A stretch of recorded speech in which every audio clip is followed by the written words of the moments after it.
My name is Miranda Smith. I am currently 20 years old. I am a junior at Loris College, which is a small school in Dubuque, Iowa. I was born and raised here in Denver, Colorado with both my parents and my older brother, Christopher. I became aware of Divine Mercy through my mom.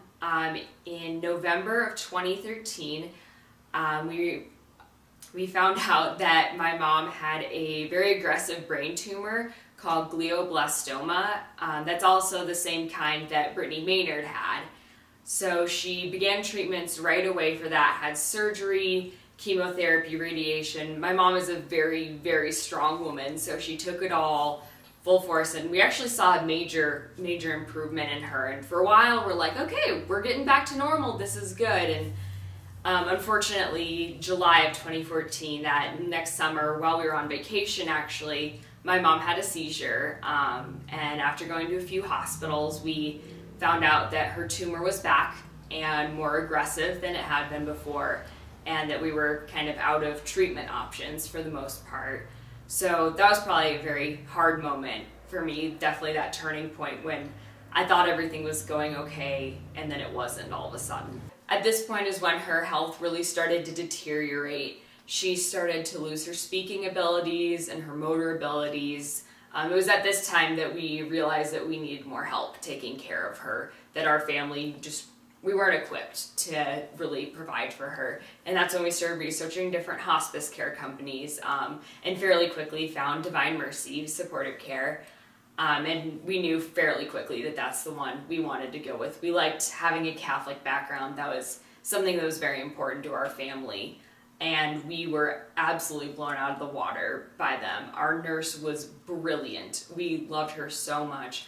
And they did more than just take care of my mom. They took care of our family too.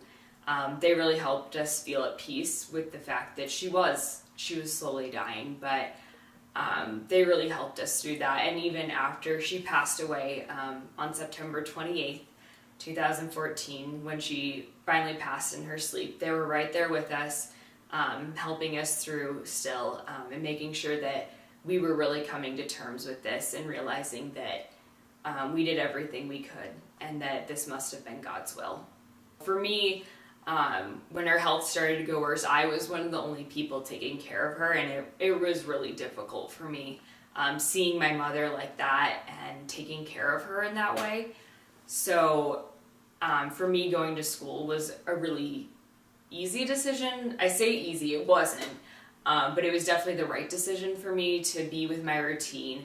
And Divine Mercy definitely gave me the peace to do that. I don't think I would have been able to sit in a classroom not feeling like she was taken care of. And Divine Mercy gave me that confidence that my mom was in a loving environment where not only was she being taken care of, but my family wasn't scrambling around trying to figure out what to do, that she was in a safe environment.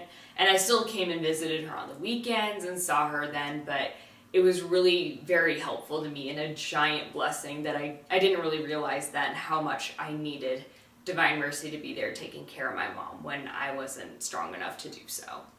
Has been this quote that came to our family when we were really struggling, going through this hard time. It's by St. Francis de Sales, and it goes, "Do not become upset when difficulty comes your way. Laugh in its face and know you are in the hands of God." That's something that really, it described our family a lot too. We were able to see the joys, as small as they were during this hard time. And I think the biggest thing is accepting that even though you don't understand it, this is fitting in God's plan somehow. And that if you rely on Him, He will take care of you. And He will give you so many joys and so many blessings in the midst of this sadness that you're going through.